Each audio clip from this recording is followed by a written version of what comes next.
Hey y'all, hey y'all, hey. I'm back today with another Healing Hour conversation with my friend and conscious parenting coach, Tanisha. Thank you for being here.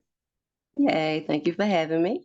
Awesome. So both of us had planned to do video and put it on YouTube, and this will still be on YouTube, but we're unable to do video because the internet is acting up on both sides. It's just trash, y'all. Y'all know how it is in these Zoom streets. So we're gonna make it do what it do, have this amazing conversation, and I know it's gonna be powerful. So before we get started though, I need y'all to know how I met Tanisha because when I tell people about and me and Tanisha have already had this conversation, but I just like to be honest and I need y'all to know what happened. So Yeah.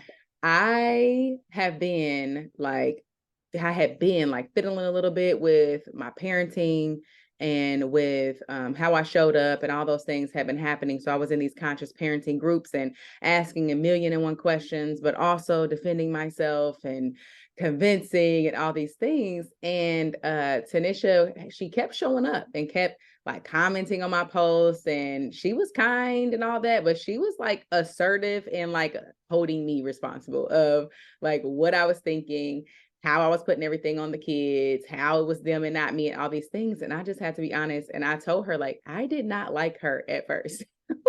I was like, who is this lady? And who does she think she is?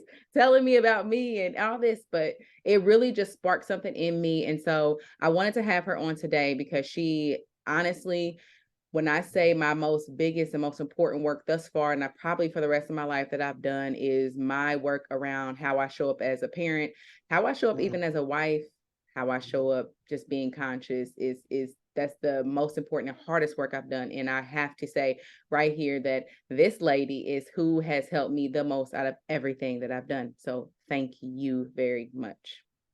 Wow. No, thank you. I mean, because you've always been like open to it, and it's been a really like fun, easy journey. So thank you for Mhm. letting me walk with you through that for real. Oh my gosh, it just feels so good. So tell everybody, because I know who you are, but let them know, who you are today as a mom, and also, what you do to help people like me. Uh-huh. So I am Tanisha Watkins Henderson. Been married 15 years. I have five children that I homeschool, and I have the range of ages from 14 and then all the way down to 4. So I don't have any babies anymore, and that's weird and nice at the Yes. same time. But I've always really loved kids, really wanted to understand them, and really they're my people. Like they're who I want to be around most. Mm. And so as time went on, I began to help a lot of moms on Facebook for free, right? Through these groups, through these conscious parenting groups. And I really was devoted to it, as Regina was saying. And, I would help everywhere I could, like boom, boom, boom. And then Regina showed up and was like, I'm going to pay you. And I was like, but I do this for free. And she was like, I don't care. I'm going to pay you something. And she literally forced herself into being my first client. For real. I mean, like dragging me, like kicking feet, like, what you mean you paying me? And Mhm. then it really sparked something in me because it was fun and I was helping. And I could see, Regina awakening to enjoying parenting. And that really Mhm. sparked me because, like, that's what I want. The premise of my business is called Kid Advice. And I named it that because I like to give advice from the mindset of the kid. Like, what would the kid tell the parent to help them understand them? And Mhm. so my husband was like, "You get paid for this. Let's start a business." And he got it rolling. And here we are. I am a certified parenting coach in positive discipline. And I call myself a parent cheerleader because I really believe that parenting should be enjoyed. And that's what I do. I try to help parents enjoy their role while really learning to reparent themselves.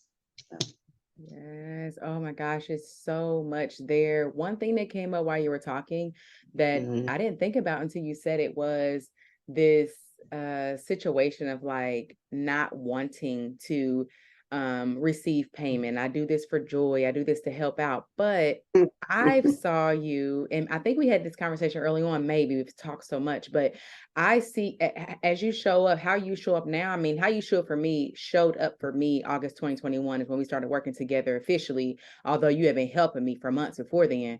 Right. But as you showed up then and how you show up now, like there's a difference about it. There's a more intention about it. And would you say that the moment you decided to make this a business and receive payment for what you do, that made you show up even more powerfully so you can help more moms and dads? Yeah, definitely. I think when we started, I didn't have my certification for one, and so that was kind of like my hesitancy. So I Mhm. went for my certification, and that gave me the boost of confidence and encouragement. Like, okay, you're doing this for real. You Yeah. believe in this for real, wholeheartedly, Mhm. and I agree. I did start digging deeper in, like digging my feet in more to say, you really pushed me to believe um, that I could do this, that there was Mhm. good in this, and that I was good at it. Right? I think Yeah. that's what was missing almost. Where maybe that's the difference you saw when it where I realized that yeah, I am good at this. I am giving advice that feeds parents so they can feed their children, and this is worth it because children and parents get a better life because of it. So yeah, thank you for bringing that up. I Yeah. definitely think that brought it home for me in a different kind of way. Like it made it more real. Yeah. And the reason why I say that, because I kind of experienced something similar, but also like this essence of this give and take, like we can only like Mm, give really as much as we're willing to take. There's like a cycle around that. And then the nuances of what we really, in my experience and talking to people, especially moms who are we are just creators naturally. And so yeah. you know what I mean? And so we're always giving and helping and things like that. But moms are like doing this stuff, whatever it might be, that and are not putting a price on it. It gives them almost permission not to really step into who they need to be. Because I'm not charging you. I can not show up as my best self, or I can not put everything in because hey, it's free. So that just came up when you were talking. Bingo. And that's it. That really is it. I mean, you said it straight to the point, and you're right. Because when people weren't paying me, I could pull out at any moment, and I could, Mm, just say, "Well, it's on you." But yeah, when somebody's paying you, and you're a person of integrity, you put everything in that because yeah, the worth of money and the worth of your name behind your money. So, man, yeah, yeah. absolutely. Yeah, that's true. And you having five babies and your husband is so amazing. As I know you are primarily a homemaker. That's what you do. You love it.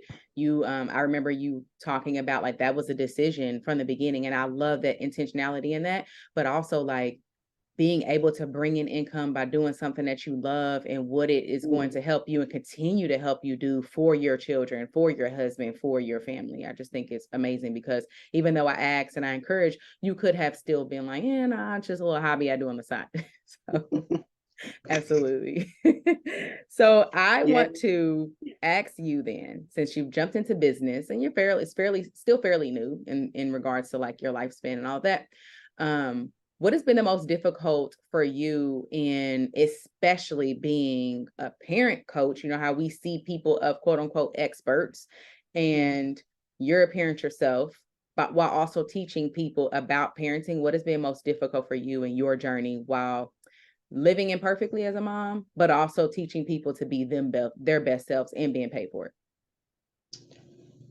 Yeah, it's really good. I think what's been most difficult is showing up authentically in a way that says, yes, I coach parents and I am a parent, but that doesn't mean my family life, my home life, my children are just la da di da di mommy, yes.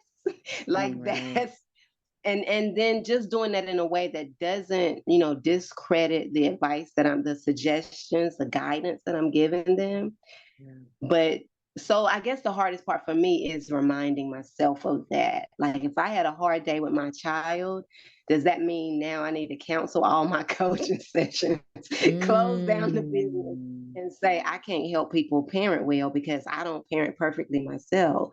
And I will Ooh. admit that that is my hardest thing, is when me and my children are off kilter, being able to still show up and say, I'm a parent coach. And I'm a person who struggles with parenting at the same time, and being okay with that.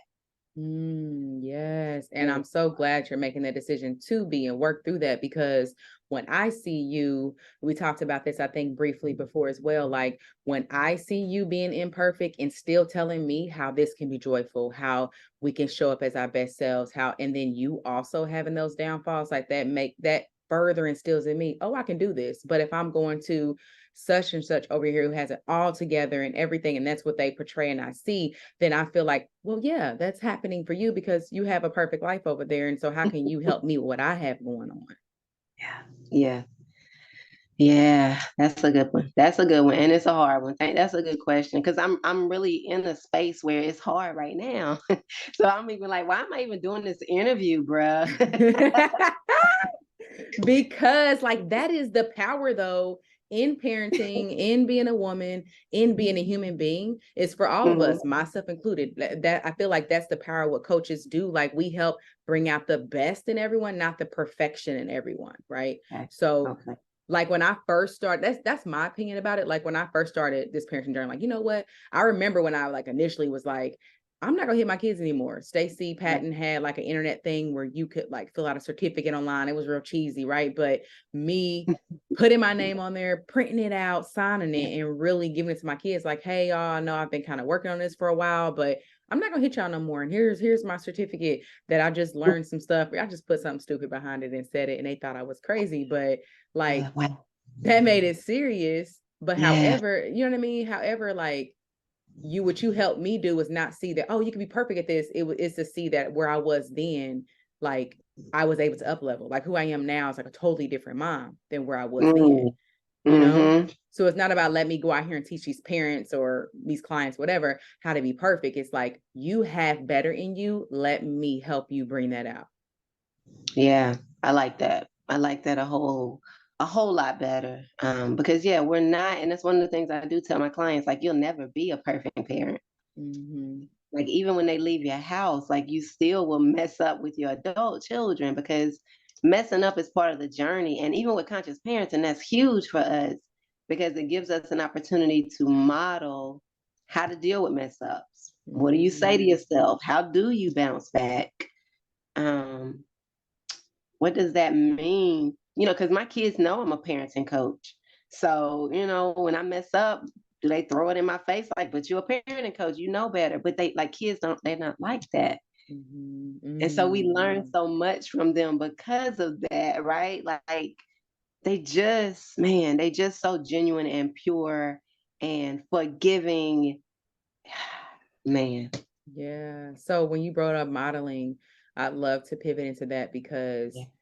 I think that, and I'd love for you to speak on this, but I know I was one, and I find that in spaces that I met, it comes up where us parents, we are trying to find a solution to our children not being X, Y, Z, and it's very rarely about us. So tell me like what you see when you come to someone that quote unquote needs help, but what they're really looking for versus what they really need. Right. Typically, and I try to tell my clients, like a lot of time they come and they say, "Help me help my child do this," and so my first question is all automatically, do you do that yourself? Mhm. Like you want your child to listen to you better, but please take an inventory. Do you listen to your child well? Would they say that? And I tell them, go ask them. Mm. How do I help my child to clean up better? I say, well, do you set that example or do you clean up well? What does your bedroom look like right Wow, now? yes. Like, and so it becomes this self work that you don't expect anything from your children if you're not doing it. And then it goes further, right? If you are doing it, then the next step is, have you done it with them? Have you invited them to see you do it and hear their thoughts about whether or not they want to do it? How can you help them do it? Maybe they didn't see you do think that it happens magically, like, Yeah. so it's really like these questions of, we think children are always aware, but most times they're aware of what they are choosing to be aware of. And we have to invite them to be aware. Maybe as a parent, you think you're a good listener, but if you ask them, they're going to point out to you, no, most of the times when I tell you something, you looking at your phone and you just kind of say, yeah, and keep going. And so that's really where the ahas of modeling really comes out, because a lot of my clients, they say, no, I do model it. And then when we get down to the nitty gritty, They don't. it is laid out plain that they don't model it. And maybe too, because would you say some of that, if not most of that, is unconscious behavior that they never probably even assessed for themselves? Yep, very much so. Okay. Very much so. Conscious parenting is all about awareness. Yeah. And a lot of times, we go on autopilot and just do, and then expect them to almost fall into what we have going on, although they're whole human beings. And I think the first thing you said, you helped me learn, was that I'm the one with the developed brain, they're not. And I always try to remember that. Yeah, it's huge. And it's hard, right? I always want to remind people of that. Like it's huge and it's hard, because, like, we love these people. They used to live inside of us, if these are your birth children. And if they didn't live inside of you, they live in your heart. Like, we are so deeply connected to them. And what we want for them is so deeply beautiful that sometimes we overthink it, and we are like, we will go in the ego, we will go in the fear, and we go into, you got to get this, because if you don't get this, then I don't get this. And I want the joy of seeing you get this. Ooh, and I don't have it. And I don't have it. Right? And I don't have it. Yes. And I'm laughing because this was me. Like, I was, when I talk to people about traditional like transitioning to conscious, I know we have a lot of parenting coach who have always been conscious. Like, I think the power in talking about, like, no, I was that parent that I whooped my kids, I punished them, I did all the things to get them to act a certain way. And what I have found for myself that has helped me to come to terms with, how did I show up like that, or why? And for me, it's been because I had been parented out of fear. So that's all I knew. And I was unconscious. I wasn't aware that I could choose for myself what I do with my kids. It was kind of like, oh, well, that's what's been done to me. Then that's, what I need to do. And then also, like, I was fearful, like, I need to do all these things to you to make sure you're that, citizen that we all want our children to be. Can you speak on that and what you see with your clients in that? Yeah, that's huge. And it starts at a root of looking at our children as a reflection of us, instead of looking at our children as a reflection of a growing person, a developing person who wants to be a success even more than we want them to be a success. So there's this, especially if we've grown up with traditional parenting, the mindset is, my child is empty and they don't get filled up with potential to be a person unless I give it to them, unless I make them want to be a success. Whereas the other side, the conscious parenting side is, my children come here full of what is. They come here full of knowing what they want to be. They come here wanting to be a success. And my job is to support their development so that there's nothing I did that hindered them from reaching their goals. Whereas traditional parenting is, yeah, I did a good job, look how they turned out. Conscious parenting is, man, my child did such a good job. And I got to watch them, and I got to support them, and I got to see them do it. You see that big, like, contrast? Yes. And down to even the small actions we take of how we deal with, things that they do, consequences, I guess, like things that come up with how they show up. So then if someone's traditionally parenting and they're hearing this, and maybe they're kind of toying with the idea, because I think, like you said it best when you said a few minutes ago about, like, we love our children, we want what's best for them and all those things, but maybe maybe the relationship is not where they want it to be. And I think that's when I made the big transition, because my oldest was getting into teenhood and I'm like, we just aren't, he ain't feeling me and I'm not feeling him, and this is not how I want Yeah. it to be. Yeah. So if someone's listening then, and we're talking about modeling the behavior, for our children, because we have the developed brain, we're talking about seeing them as whole beings, as themselves, and not this project that we need to, pour all these things into. And I think I say it so clearly because I know that was me, and it still shows up sometimes, and I'm constantly having to battle with that. Me Um, too. yeah, especially if society just conditions us so much, even if you had an amazing childhood, like society just sees Absolutely. children as blank, empty people. They're to be seen, not heard. We have power over, like, man, it's so much to break down. Someone may be listening and they're like feeling it, but they're not really sure like how to start or what's the most important, or like some actionable things that they can do to even start to make small progress. What would you say to them? Yeah, it's really important. So, actionable things that they can start doing. I always say it's always a mindset shift. So, man, to start doing it, it would really be it's based on relationships. So, finding ways to engage with their child when they're not correcting them, when they're not, trying to get them to do Mhm. something, but carving out like 3 to 5 minutes in the morning, 3 to 5 minutes when you get them from school, even 3 to 5 minutes before you put them to bed, where it's really intentional. Look them in the eyes and say, man, tell me something about yourself. Tell me Mhm. something about your day. Where you really just draw into them like they're this new creature that you've never met, or like they're your favorite person in the world. You know what it feels like to be somebody's favorite person in the world. Yes. And so just, even if you can just carve out that 3 to 5, 3 to 5, 3 to 5, 3 times a day, that's going to deeply increase your connection to that child. It's going to Mhm. deeply affect how you engage with them on other things when you do get a call from school, Right.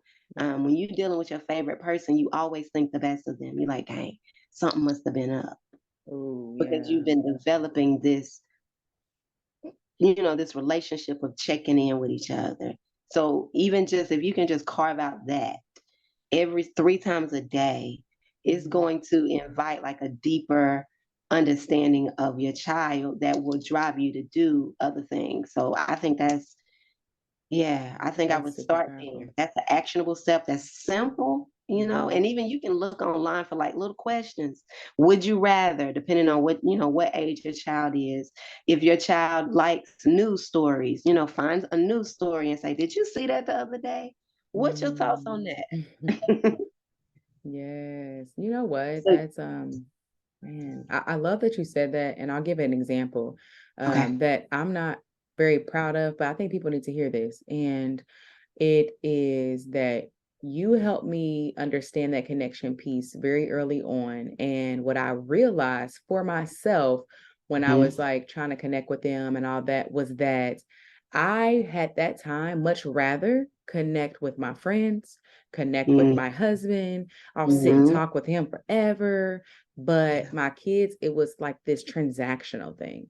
It Mm-hmm. was time to get up, time to eat, time to get your clothes Yeah. on, time to go to school, time to get your homework done. They called me. What happened? Okay, now you're on punishment. It was just like super boop, boop, boop, because I think that especially if we were raised a certain way, and if we're in a certain, even the environment itself puts Uh-huh. children into this space of burdens. Yep.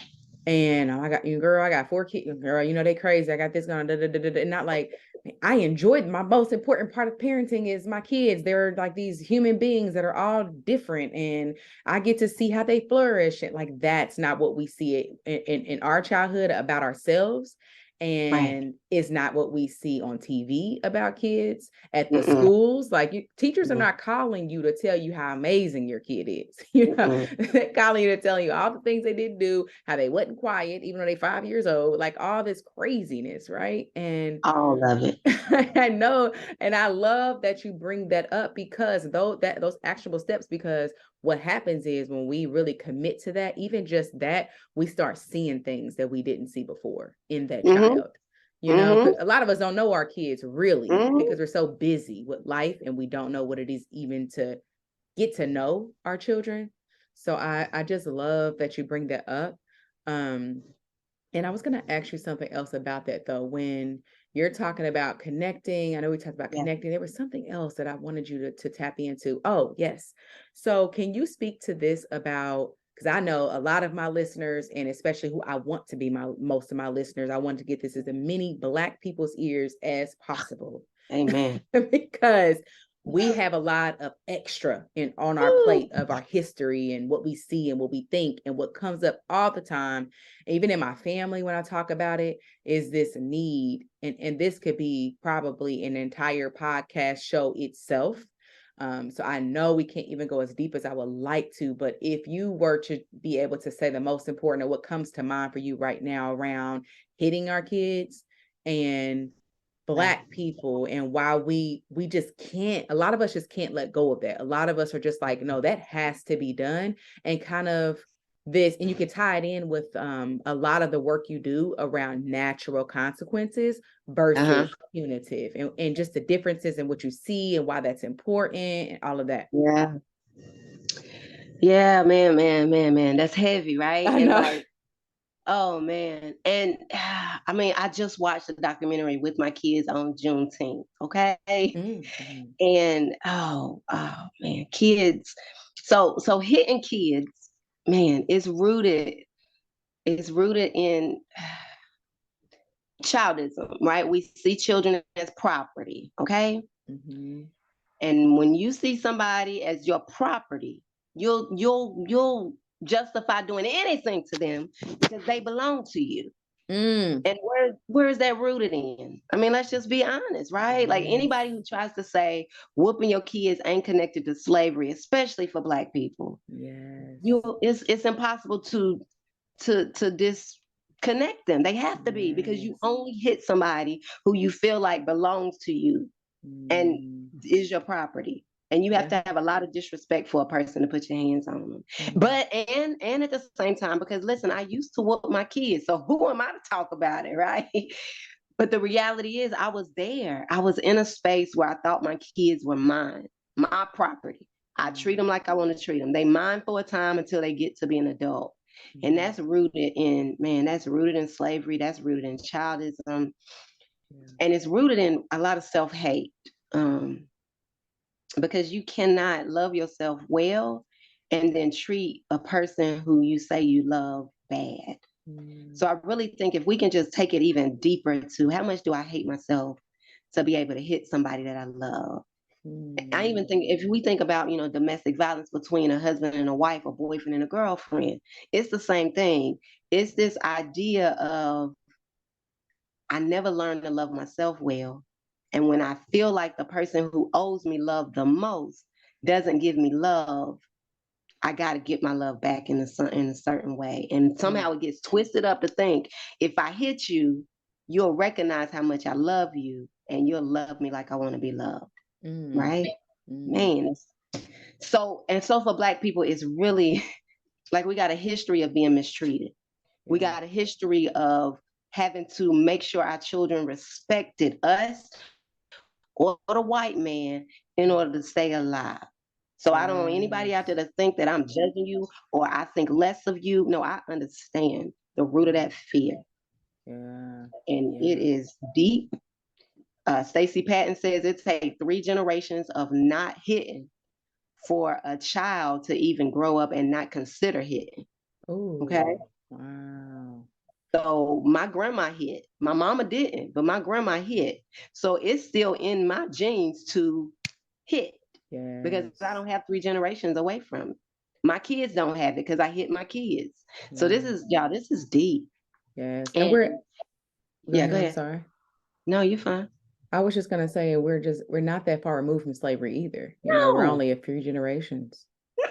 4 to 5, maybe. Hmm. Me personally, I'm the fourth generation from slavery. Okay. My, Yep. I my think great same for grandmama us. was. Yeah, yeah. Yeah. And when you talk about the fear that we had, I think for me, at least in my journey, for me to be able to, because at first I couldn't wrap my head around that at all. That Yeah. I shouldn't hit my kid because it is my duty to make sure they're XYZ, and then you hear that, well, you got to put the fear in them for this and this. And what I've learned over time is that there was, like you said, you just said it, there was a space and time where that was appropriate, because if I didn't hit you and beat you, then you would go out there and do, certain things that will get you killed or get you raped or get you this, get you sold, all kind of stuff. So it Absolutely. was a survival tactic that made sense. But what happens is then our brain then gets to see that as what it is. When I talk about on this podcast around like beliefs and our paradigms and those deep seated beliefs we have that we can't just turn off, that has happened Mhm. generations. And so just how I'm looking at this table and it's brown, you cannot convince me otherwise. That is how deep that belief is until you start doing that work. I think for me, Yeah. what helped loosen it was seeing, Yeah. oh, okay, that makes sense back then. Mm. And it makes sense while we're still doing it, because generation after generation is just something we never addressed. There you go. And yeah, and you, me, and everyone listening could be those ones to address that, to even we make small strides, even, we because at first, like I would do it and know it was bad. Like it wasn't this on and off switch for me. It Uh-huh. was, it was like the progress of like, wait, and then okay, now I'm more aware. Why did I do that? And damn, I don't really feel good that I just did that, but I should, because that's what I'm supposed to do. And like all these thoughts was coming. Oh, Yeah. And like a battle. yes, and I think that's why for me it was impossible. I'm just going to Okay. say it was impossible for me to do this work without someone like you to help me, because if I didn't have someone that was fighting for my children more than I was at the time, Wow. Wow. and and was so aligned with what they thought, to Wow. not have a problem addressing what I'm talking about as, no, Regina, that's wrong. And let me tell you why. Let me hold space for you, but let me also tell you why. Then what I had was just myself, my brain that believes it to be true, that believes I should do this, and this is why. Mhm. And then all the people around me that also believe that. And then the evidence. I had evidence at the time that they needed to be hit, because in my head, you need to be hit in order to act right. And so then if that's my belief system and that's a belief around everybody around me, and then you go out and you what quotes, misbehave, then you're Yeah. proving to me this is why. So that's why it's important to have a coach on. For me, it was because you were Yeah. able to be like, hold on, let's slow down.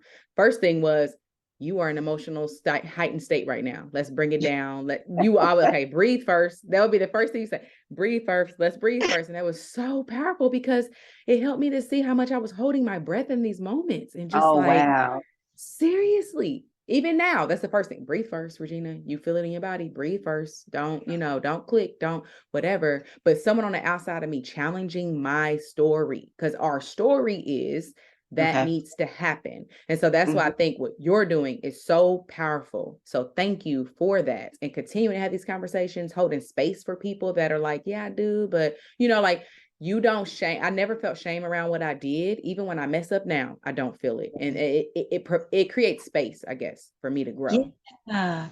Oh man, that's powerful.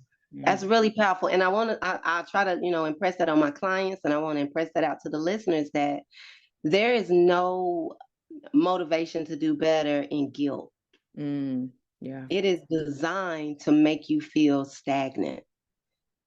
And Mm, so, we feel it, but if you feel it longer than 3 minutes, and this is going to feel odd, especially, if you grew up in traditional parenting, because that's like the number one tool, yep. guilt you into believe that you deserve it, right? Yeah. But if you feel guilt longer than 3 minutes, like it's no longer serving you. It's too long. Mhm. And it feels like if you let it go, then you're not punishing yourself. But then again, there we go. You were never Yeah. meant to punish yourself. You were never meant to be punished, because punishment doesn't move you to what you want to do in the future. It just makes Yeah. you feel stuck in what you already did. It's Mm. really, it's really this deep cycle of, but I love that you brought up this mindset, because I don't want parents to feel like, well, I can't stop hitting, or I keep doing it, so I must can't stop. It's not Mhm. true. At You're gonna all. mess it up. You're gonna mess it up over and over for a while, but each time you might get slower to hit. Each time, Yes. the weight of doing it is gonna be such a distaste in your mouth. Yes. That's so true. And also, the more you show up and the more you do this work, like you're not gonna just wake up and think these thoughts. You have to do the work of listening to the people who can help you transition. Go to your, if you have someone you could talk to, if you have a coach, if you're on YouTube, it's a lot of work around reading and helping to change your mindset. But for me, it was working on the thought. So once I had a thought of kids need to be here, or they need to be punished, or they need to Yeah. insert whatever we're talking about Mm-hmm. because blah blah blah. Once I was able to allow, like I was accepting of what you were teaching me and what I was hearing there, and like listening to people who've done all the research and all of that, and then looking at it in my real life, then I was able to take on different thoughts. Like, maybe I could stop hitting them. Maybe I could stop yelling, or maybe that not be my first thing. Like you start having these transitional thoughts of maybe it could be possible. And Love that. then I turn on, like, I don't want to hit them anymore. Like the thought is what causes us to do what we do. So working on those is for me how you change it into like a reality for sure. And like you said, it's a progress. When you It talk is. when you talk about I think what I would love to give you space to talk about is consequences, because we want our kids to behave XYZ way without understanding that they're behaving likely according to development and all of that and everything. But kids Mm-hmm. still mess up and they make mistakes. And, they Mm-hmm. always will, as we were kids, and we still make mistakes as adults. Can you speak about like what you see and how Mm. parents think about consequences and how you feel it would be more powerful for the child in their development? Yeah. And I like what you said about, a limited belief. Mm-hmm. And there are a lot of limited beliefs around punishment and how children learn. Because the limited belief that a lot of people have is children have to have consequences to their actions to learn to be better. Mm. But they often don't know what they mean when they say consequences. Yeah. They really mean punishment. Children need to suffer for their actions in order to stop doing those actions. So that's the Mm. limited belief. And the truth is that children naturally notice consequences, or are willing to notice consequences, if we take the time to point them out to them.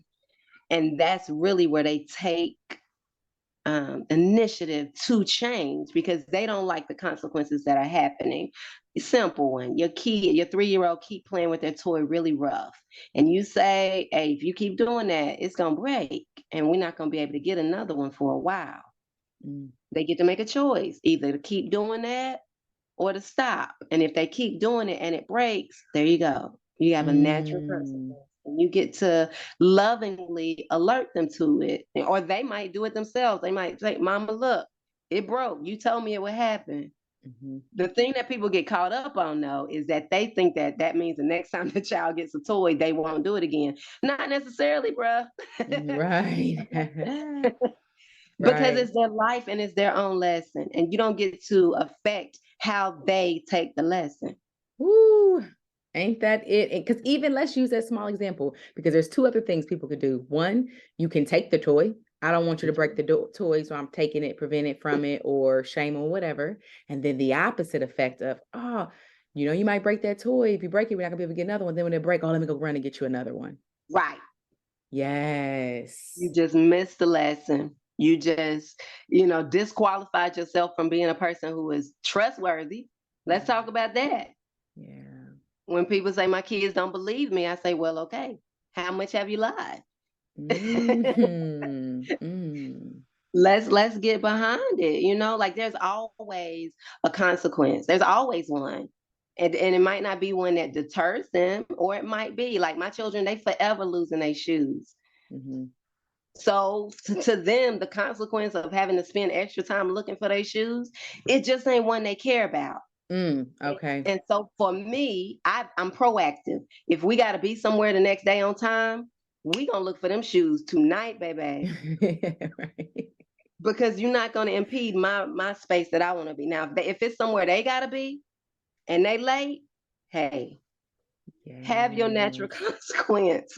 You missing out on Yes. your play day time. Yes. And two things that come to mind is I have an example like, Mario, my son's 17, and we just talked about this because I wasn't sure how to handle it, but I always come to Tanisha like, okay, listen, this is what happened. This is what I'm thinking. This is what I did. What you think? Like, I really try to do that work first, at least that mental work sometimes to see like, am I on the right path and things like that. So we already talked about it, but this would be good to bring up that he was supposed to go to Kentucky Kingdom with some friends. He is supposed to be up and ready to go at 8 a.m. Well, he decided to be up late and do all the things. And I come downstairs, it's 10 o'clock. He's knocked it on the couch and he jumped up. I'm like, did you miss your ride? Oh, he was disappointed the rest Yeah, of the day. But I bet yeah. that next time, next time, He'll, we're gonna get it right. together. He'll put in the work. Yes, but I didn't shame in that situation. I didn't. I told you last night you should have put that alarm in. I told you shouldn't be up all night. I told you da. And I also didn't Mm, didn't cancel all my plans. Now, if I had nothing to do, and that's what I was talking to you about, and I was like, it's an yeah. hour and a half away. I'll take you no problem because like you helped me see. He already felt bad about it. That's not something he wanted to have done. You know what I mean? Yeah. But Yeah. It's so odd to me when people try to compound what's already happening. And I think that in essence, that really breaks our children's trust in us. mm, Because why would you want to confess your mess ups to a person who's just going to dig in the wound? That's so wow. yeah, I think it comes from like that thought of like I need to make sure I need to Mm, do something to you. I need to make sure something happens because this thought of natural consequences is not talked about in a traditional space of just allowing what naturally happens to happen yeah. to them. And because even down when you talk about your kids' shoes or something, like what do you mean that they constantly shoes constantly looking for? You need to do something so that they don't keep doing that. And it's like I am because when it's my turn, when I need to be somewhere, I do the work. And otherwise, they'll just be late to what they need to do. And they'll start learning, you know what? Let me get my clothes out. Let me get my stuff together because I Exactly. missed XYZ, you know? Exactly. And you can lovingly bring that up to them, Yeah. yourself. I like, statements that start with, have you noticed? Mm, And I was thinking the other day about, and I love like when you can bring your own, that's how we build relationships with our children. When you can bring your own lesson from it. Like I used to lose my keys all the time. So what I decided was that when I come in the house, I'm gonna put them immediately on this hanger. And I oh, found that that has saved me a lot of stress. yeah. Yes. It And you brings just, camaraderie there, yeah, yeah, connection. Oh, you used to connection. struggle too, Because at all a those kinds certain of things. age, your children hate any lesson that's very intentional. Yeah, yeah, yeah, absolutely, especially as they get older. Yeah. And I think that all of this that we're talking about is really important for us to understand because I always try to remember I'm raising adults. Yeah, So and for me, one of the biggest things aside from not hitting and all that helped me in my journey was to realize that, hold on, the things that I'm doing is suppressing their emotion because they're not mm, allowed to talk to me about how they feel or talk back or disagree and all these things, right? And so they're suppressing emotion. I'm also not helping them to hold themselves accountable because of how I am doing punishments and things like that. All these yeah, things that I was doing, I'm like, wait, but when they leave this house, I want them to be mature adults that can talk about their feelings, that can speak up for themselves, that can be kind to other people. Like when you list out all the things that you want your children to be, you have to understand that that doesn't just there's not a light switch that turns on the moment they leave your house. That starts the moment you birth that child or bring that child into your home of how you yeah, treat and model the behavior, right? yeah, absolutely. We're Hmm. always teaching. Our actions are always teaching. Yeah. So I'm grateful that today you talked about the power of modeling the behavior, the way we could do consequences so that they allow consequences to happen so they can stick, because that's what we want. When we look at the bigger picture, a lot of the little things we just go nuts about, we won't even care about, you know? So you talking about those major things. We could talk about this forever. And absolutely, you already know I gotta have you back on because I have 1,000,001 things I need Yeah. you to talk about. I really appreciate you taking your time out today. Please tell everyone, because I know somebody's listening that wants to get in touch, that wants to see how they can work with you, how they can start following your work, and if they want to get into contact and all the things. Yeah. So I have a Facebook page, and it's Kid Advice, just that simple. So you can go and definitely give a like and a follow. I share my stories. I share suggestions and tips on there so much. Also, on that site, you will get access to my website and my Calendly, so you can sign up. I do one-on-one coaching. Currently, the price is $75 for an hour. One-on-one, we'll work together on that, and so you could absolutely. And if you just want to shoot me an email because you want to just pick my brain and hear some more things, whether or not we would mesh our personalities, you can email me at kidadviceforyou@gmail.com. Mm. Listen, I'm just going to throw in here that one, the amount of value that you give for that, it's unheard of. It's unspeakable. It is, when I say that I feel like I have you much more than our hourly. And I have to tell y'all, like, a inside joke, and I'm not kidding. My husband's sitting right here, that what something comes up, he's like, what our co-parents say? What our co-parents say? Like, we have a whole don't we, baby? He's laughing. We have a whole co-parenting situation because the other day something came up. I'm like, hold on, let me hop on here and see what our co-parents would say about this. Like, I mean, dead ass. So y'all, like, when I tell you the value, and we just think about what we invest in, and where we put our money is where we put our work. You invest, when you Yeah. invest, you make it serious because nobody want to lose their money. So that's the joy of paying, because it makes you show up. So I'm telling you, the cost. Listen, y'all better get in now before this woman cannot be found. That's all I'm saying. Because I'm locked in and I'm grateful. So Locked I would in, that's right. period. Okay. Listen, you're gonna be helping me with my grandkids, okay? Yeah, looking forward to it. Seriously. So thank you so much for the work that you do. Aside from the cost and the payment, I mean, the value is just, it's unspeakable. You have changed my entire life, and you have changed the future generations of my entire family. And that's for everybody that you work with. And that's why I saw early on the value in what you did, because I saw how quickly I was able to, be this entirely new person. So I appreciate you. I thank you. I scream from the rooftops about you anytime I can. I'll put all the links in for you all. Please go follow her. If you excuse me, if you have a podcast, if you have a show of anywhere, you're willing to hop on other shows, is that right? Yeah, absolutely. Okay, good. And hopefully she gonna have her a book and some other stuff, I'm sure, coming up. So she gonna have all kind of things. That's right. All That's right. right. Thank you so much, Tanisha. Have a Yeah. beautiful week, and we'll talk soon. Okay, you too. Thank you. Thank you. Bye, Bye-bye. girl.